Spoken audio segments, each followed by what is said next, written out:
Question number 3. Question number 3. The beginning of indigenous broadcasting can be traced to the altercation between Obafemi Awolowo and Sir John Macpherson, the then Governor General of Nigeria. Clearly explain the issues therein and show how the television began and developed in the various regions. This question is simply asking you to trace the development of the broadcast industry in Nigeria. But here you can see that television was mentioned.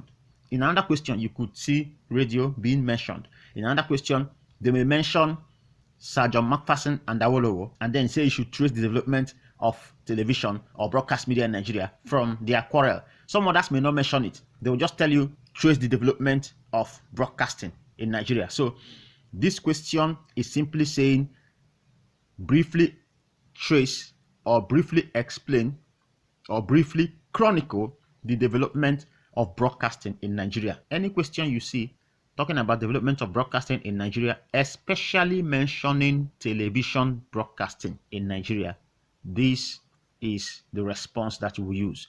Whether you are mentioning altercation between Awolowo and Macpherson, or the situation that made Awolowo to begin to advance the need for indigenous television stations in Nigeria, this is the response. So the question could come in any way.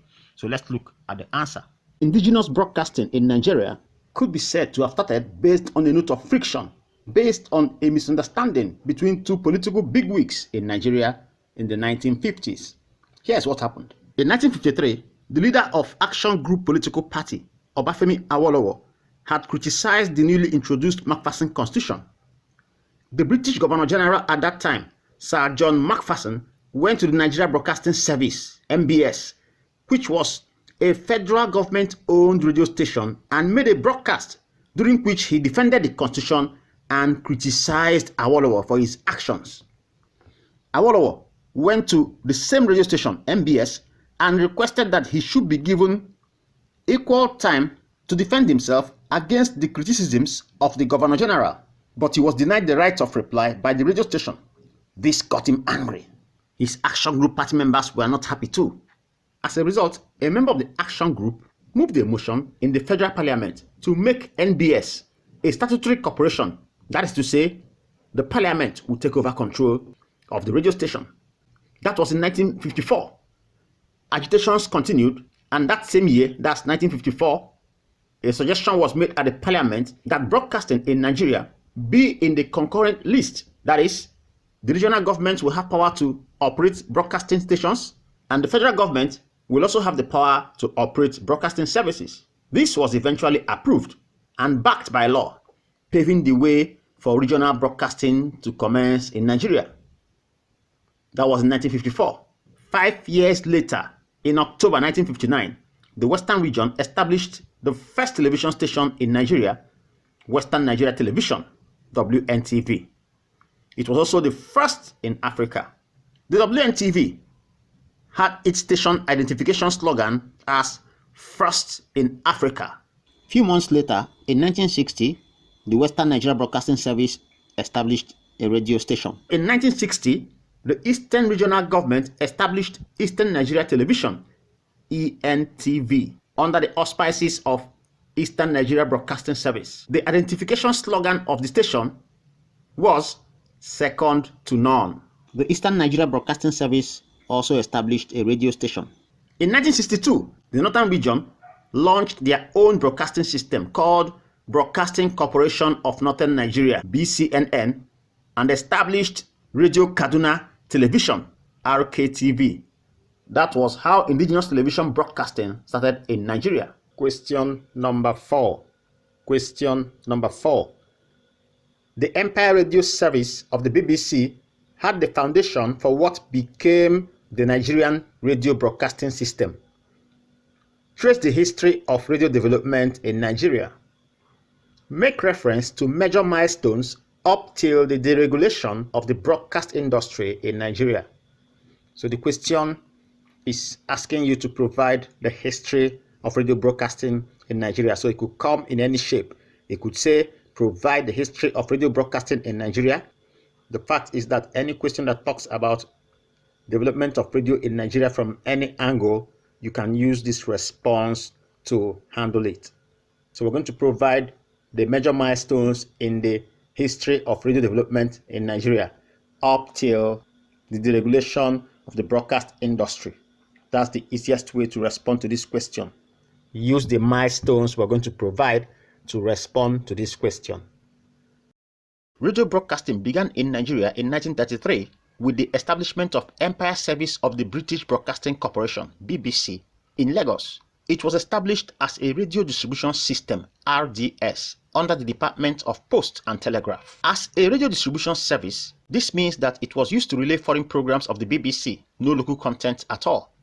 You just listened to whatever program the BBC had packaged and relayed to its foreign audience. Nigeria was a British colony at that time. In 1935, the radio distribution system was changed to radio diffusion system, which means it was no longer a question of having just loudspeakers that relayed foreign service programs of the BBC from London. Under the radio diffusion system, there were now licensed receivers that rebroadcast the programs from Nigeria, and they had a little local content too. The radio service was in Lagos at that time, but in 1939, Ibadan station was established, followed by Kano station in 1949. The National Broadcasting Service, NBS, was established in 1951, following the recommendation of the Turner Byron Committee, which was saddled with the responsibility of recommending how to set up radio services with a national identity. The National Broadcasting Service replaced the radio diffusion system which existed before then. The NBS, that is the National Broadcasting Service, created autonomous stations in Enugu and Kaduna to add to the stations in Lagos, Ibadan, and Kano. It further created provincial centers in Jos, Maiduguri, Sokoto, and Ilori.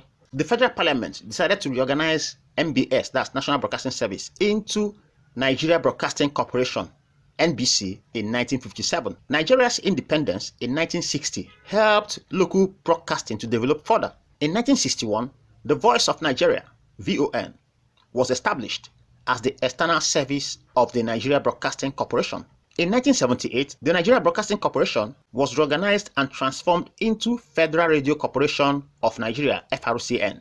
This gave a boost to production of local content in Nigeria's radio broadcasting. As more states were created, more radio stations were established. This was because states wanted to operate their own radio stations. Radio broadcasting in Nigeria remained the exclusive domain of government-owned stations until 1992, when the broadcasting industry was deregulated. So in 1992, the broadcasting industry in Nigeria witnessed a major landmark when the then government of Ibrahim Babangida, through the creation of National Broadcasting Commission, used Decree 38 to deregulate the industry. The industry was deregulated with Decree 38 of 1992, later amended as Act of National Assembly, Act 55 of 1999. The NBC was set up to regulate and control the broadcasting industry in the country. It gave licenses to private individuals and organizations to establish radio stations, making the industry very vibrant and competitive. The deregulation of the broadcasting industry in 1992 changed the face of radio landscape in the country. Several radio stations under diverse ownership structures came on board. Federal government-owned stations, state government-owned stations, stations owned by private individuals, stations owned by corporations, conglomerates, chain business owners, all appeared in the industry, competing for audience attention using very interesting programs and top production quality. The first private radio station in Nigeria was Ray Power FM, which was launched in 1994. This station brought a revolution into the radio industry in the country with top quality programming, 24-hour broadcast service, and captivating presentation style at that time. Today, there are several FM stations at virtually every nook and cranny of the country. Internet radio stations have also established a presence in the country. Nigeria's radio industry today is among the most sophisticated and vibrant in Africa. Hi everyone, I'm your favorite doc. I don't know why you guys don't subscribe to my YouTube channel even after watching my videos. But I give you guys good content, yet you don't subscribe. Oh no. I want blue. Subscribe to my YouTube channel, please.